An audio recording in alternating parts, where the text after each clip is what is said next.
All right, so today we're going to be um, tackling a concept that could maybe seriously shift your perspective Oh, on challenges. okay.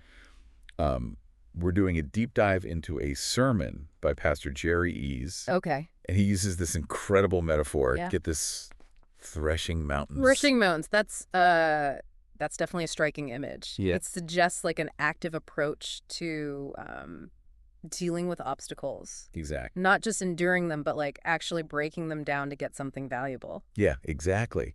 And the sermon we're working with is from his YouTube video. It's called "This Mountain Must Be Removed." Okay.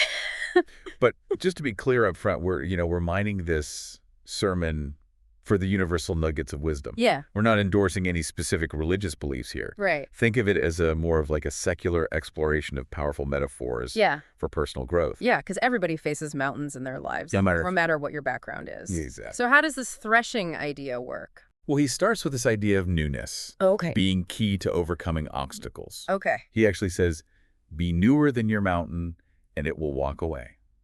Interesting. So it's not just about being strong or resilient, Right, but yeah. about like constantly evolving, Yes, adapting, becoming newer than the challenge itself. precisely. Yeah. And to illustrate this, he uses this hilarious analogy of a 3-year-old Okay. who can easily slap a 6-month-old, Yeah. but wouldn't dare try it with a grown adult. Ah, I see where he's going with this. Right. It's like saying as we grow and develop, the mountains that once seemed impossible or scary Yeah, become more manageable because we've become newer, more Yes. capable. exactly. Yeah. Think about it. What mountains in your own life seemed impossible before, Yeah. but you handled them later on because you had more experience, more knowledge, Right. or even just plain guts. Yeah. We're constantly evolving, just like that growing child. It's a good reminder that personal growth isn't just about acquiring information, but about integrating it, becoming newer in a way that empower us to face bigger challenges.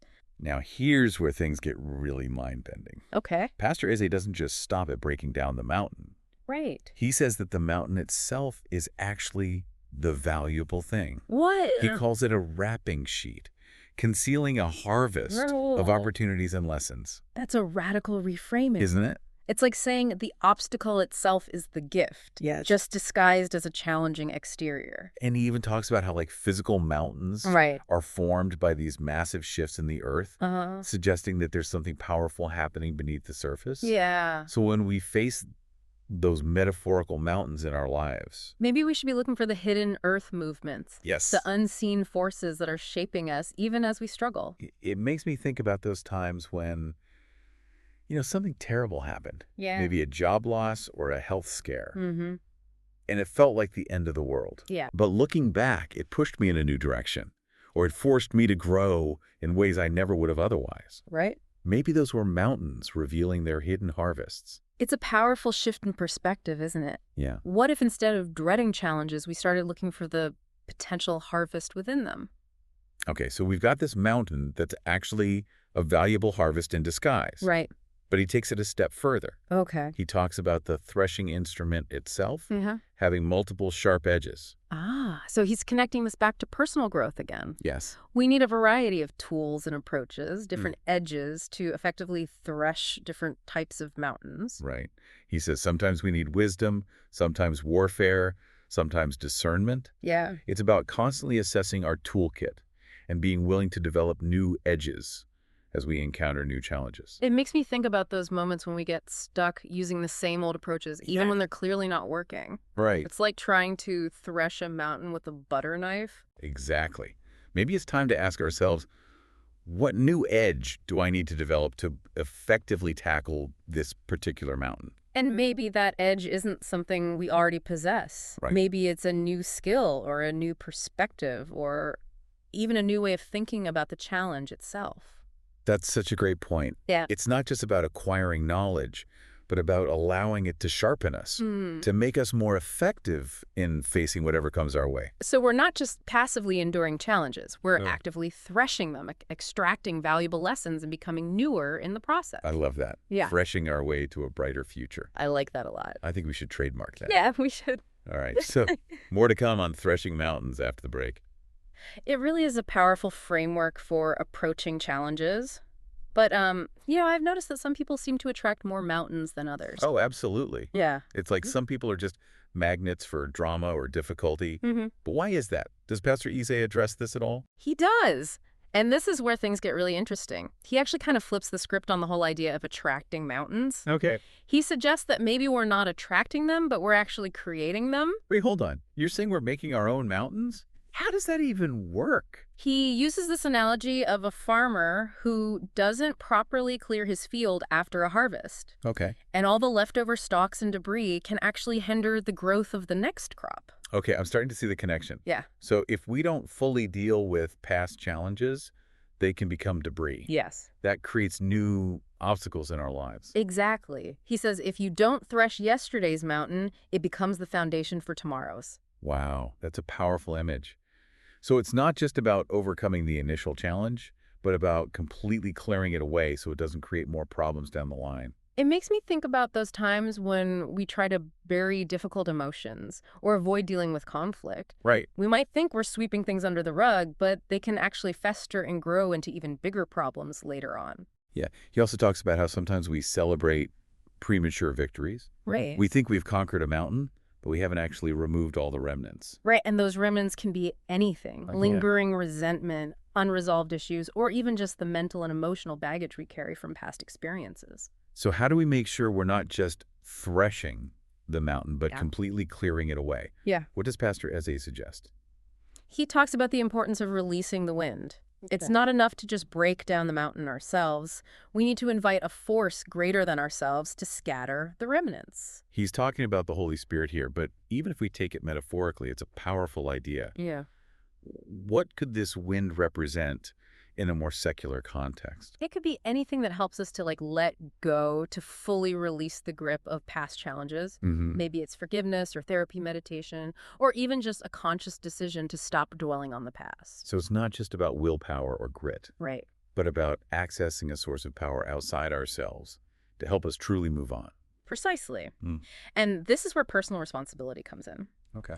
Pastor Eze emphasizes that we have a duty to thresh our own mountains, not just for our own sake, but for the sake of those who come after us.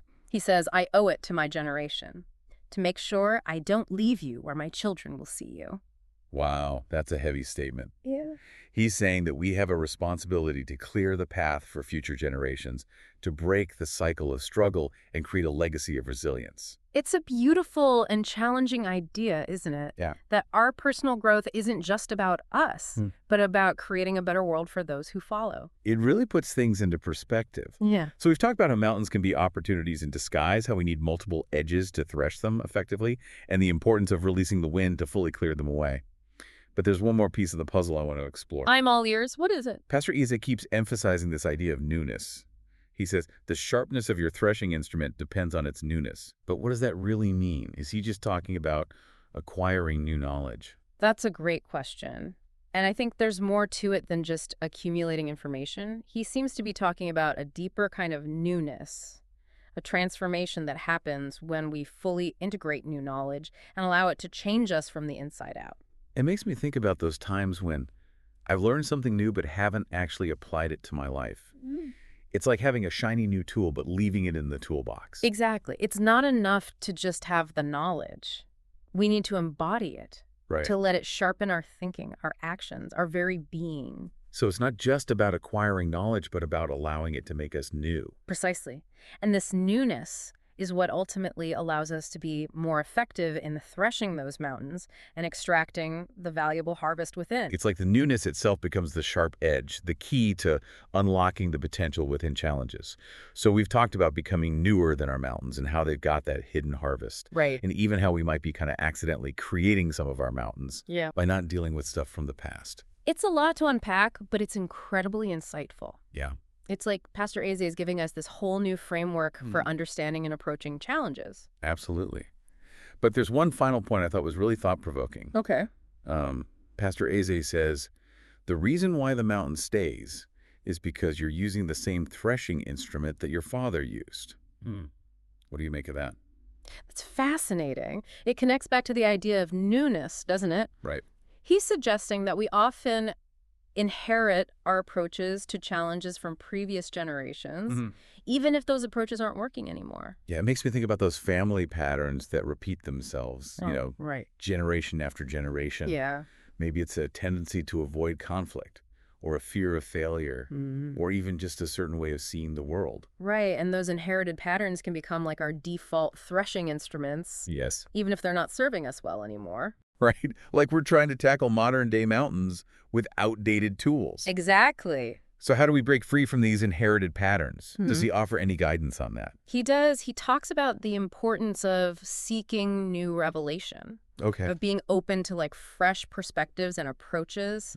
He says, if your father's revelation is the only revelation, you know you'll keep seeing the same mountain. It's like he's saying, we need to step outside what's familiar, Yeah. to challenge the assumptions we've inherited, Right. and be willing to see things in a new light. And this might require us to like question some long-held beliefs or seek out new mentors and teachers or be open to learning from unexpected sources. It's about recognizing that what worked for past generations might not work for us. Right. And that we have a responsibility to kind of forge our own path. It's a call to be pioneers, to innovate, to create new threshing instruments that are suited for the challenges of our time. So as we wrap up this deep dive into Pastor Eze's sermon, what are some key takeaways you think our listeners should hold on to? Well, I think the most powerful idea is that challenges aren't just obstacles to be endured, but they're opportunities for growth and transformation. Yeah. And all of his metaphors that he uses encourage us to actively engage with our mountains, Right. to thresh them for the valuable harvest they contain. And to remember that newness is Yeah. key, that we need to constantly evolve, adapt, and develop new edges to face whatever challenges come up. And finally, to be mindful of the threshing instruments we've inherited. Yes. We have a responsibility to question those patterns, to seek new revelation, and create our own unique approaches to overcoming obstacles. So the next time you find yourself facing a mountain, remember Pastor Eze's words. Embrace the challenge. Look for that hidden harvest. Yeah, And never stop seeking new ways to thresh your way to a brighter future. I love it.